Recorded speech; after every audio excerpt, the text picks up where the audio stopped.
BTR गोजोन गोरोबथानि दफाफोरखौ आबुं मावफुङाब्ला एबसुआ सोमावसारगोन बेनि गुबुन जेबो राहा गैया। आरो जुदि बे जायाबा जोङो बुंदों जोङो सोमावसारनो बाध्य जागोन, गणतान्त्रिक पन्था लानो जोङो बाध्य जागोन। बेयाव कुनु माने सेकेन्ड थट आरो सेकेन्ड अपसन गैया। खोथा होनाय आरो सम होनाय बायदि सरकारा बिटिआर गोजोन गोरोबथानि दफाफोरखौ मावफुंनो नांगौ। बे गोजोन गोरोबथाया राजखान्थियारि गोरोबथाल' जानो नाङा। खोथा बायदि, कमिटमेन्ट बायदि, प्रतिश्रुति बायदि सरकारा खामानि मावनांगौ। बे नङा जे बे प्रतिश्रुतिया पलिटिकेल प्रतिश्रुतिल' जानाय, बेखौ जों लुबैया। गोरोबथानि दफा मावफुंनो थाखाय प्रेक्टिकेल जानो नांगौ। कागजे कलमे पलिसि आकारै बियो माने प्रेक्टिकेल जानांगौ। बे बाथ्राखौ बुंदों दुलाराय बर' फरायसा आफादनि आफादगिरि दिपेन बर' बिथाङा। नोंगौ, थांनाय 2020 मायथाइनि 27 जानुवारियाव भारत सरकार आरो आसाम सरकार आरो बिटिआर सरकार, एबसु आरो एनडिबि, इउबिपिअ आरो गोबां बर'नि आफादफोरजों बिटिआर गोजोन गोरोबथा जानानै थांबाय। नाथाय बिटिआर गोजोन गोरोबथानि माखासे गोनां दफाफोरखौ सरकारा मावफुंनायनि बेलायाव लेहेम खालामनायखौ लानानै एबसुआ गोख्रों जादों आरो सरकारखौ नारसिननायखौ नुनो मोन्दों। आरो बेखौ लानानै एबसुनि आफादगिरि दिपेन बर'आ खौरांगिरिनि सिगाङाव फोरमायो दि बिटिआर गोजोन गोरोबथानि दफाफोरखौ आबुं मावफुङाब्ला एबसुआ सोमावसारगोन। खोथा होनाय आरो सम होनाय बायदि सरकारा बिटिआर गोजोन गोरोबथानि दफाफोरखौ मावफुंनो नांगौ। बे गोजोन गोरोबथाया राजखान्थियारि गोरोबथाल' जानो नाङा। गोरोबथानि दफा मावफुंनो थाखाय प्रेक्टिकेल जानो नांगौ होननानै फोरमायदों दुलाराय बर' फरायसा आफादनि आफादगिरि बिथां दिपेन बर'आ। आरोबाव बिथाङा मा बाथ्रा बुंदों नोंथांमोननो बड'लेण्ड बुब्लिनि गेजेरजों बे समाव नोंथांमोननो आबुङै होनि। नखर मन्त्रि अमित शाह बिथांनि क्लियार मोनसे कमिटमेन्ट जेला 2020 सनाव एकर्ड जादोंमोन।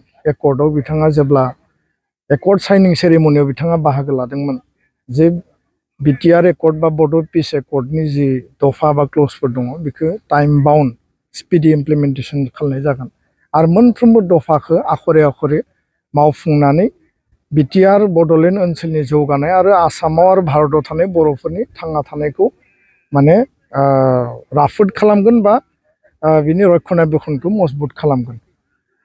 आरो एखे बाथ्राखौनो जों दाख्लै खोनाबाय आल्फानि जि मोनसे एकर्ड जादोंमोन, बिथाङा एकर्ड साइनिं सेरेमनियाव दङमोन आरो जि स्पिरिटजों बिथाङा 2020आव बर' एकर्डनि समाव दङमोन, एखे खोथाखौनो दाख्लैबावै 29 तारिखआव आल्फा एकर्डनि समाव बुंदों जे बेयाव फुल स्टप, बेयाव जि कमा आरो एकर्डनि जिखिनि माने क्लजफोर दङ बेखौ टाइम बाउन्ड स्पिडि इमप्लिमेन्टेसन खालामनाय जागोन।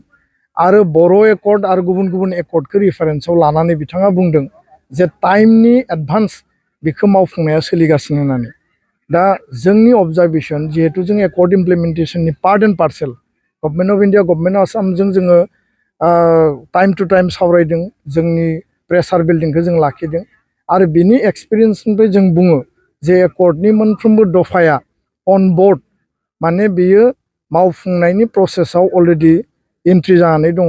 माखासे जिफोरो सहज आरो गोरलै, जेराव मेजर इनिसियेटिभनिबो बारा प्रयजन जाया, बे इनिसियेटिभफोरनि गेजेरजों माखासे दफाफ्रा इमप्लिमेन्ट जाबाय। खिन्थु जेराव मेजर इनिसियेटिभनि प्रयजन दङमोन, माने कनस्टिटिउसनेल एमेन्डमेन्टनि बाथ्रा, से फर एग्जाम्पल समस्तिया 60टा जानांगौ बा बिटिएडिखौ बिटिआर बिमुं होनांगौ आरो माने साबजेक्ट जि डिपार्टमेन्ट बेखौ बारायनांगौ, बे माखासे क्लजफोरा दिनैबो माने आद्रा जानानै दङ, प्रसेसआव दङ खिन्थु आद्रा जानानै दङ, मावफुंनाया जोबाखै आरो गामि सोसननाया दाबो आद्रा जानानै दङ।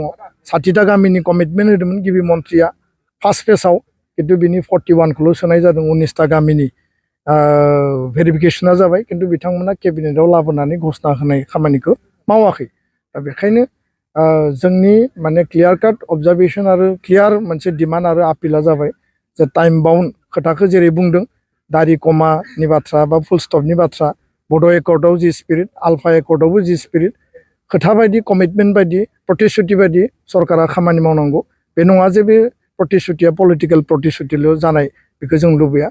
माने प्रतिश्रुति आरो आखरे मावफुंनाया जाहैबाय कागजे कलमे पलिसि आकारै बियो माने प्रेक्टिकेल जानांगौ।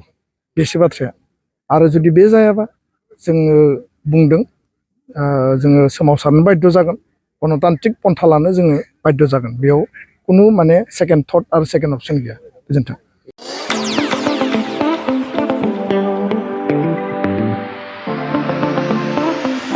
सानाय सुनाय बेरामनि जेंनायाव गोग्लैना थानायफोरनि थाखाय गोजोनथाव खौरां गावनि देहानि सानाय सुनायखौ लानानै दुखुआव थानो गोनां गैला जुदि नोंथाङा सानाय सुनाय दंब्ला जिंगासिनांगौनि गोनांथि गैया नंगौ चिरां जिल्लानि बेंटल गेट चापागुरियाव थानाय एसआइ निउर'थेरापि सेन्टाराव नोंथाङा गोरलैयैनो देहानि सानाय सुनायखौ फाहामथाय लानो हागोन बे सेन्टाराव सिं सानाय आफादावरि सानाय मोदोम जरा सानाय आइजोफोरनि जेंना खर' सानाय बायदि बायदि रोखोमनि बेरामखौ फाहामथाय होनाय जायो बे एसआइ निउर'थेरापि सेन्टाराव बेरामिया थानानै फाहामथाय लानो हानायनिबो सुबिदा दङ नोंथाङा एसआइ निउर'थेरापि सेन्टाराव फाहामथाय लानो गोसो दंब्ला नैबे जानबुं नम्बर 7620160459 नङाब्ला 9476977956 आव थोंजों सुलाद लानो हागोन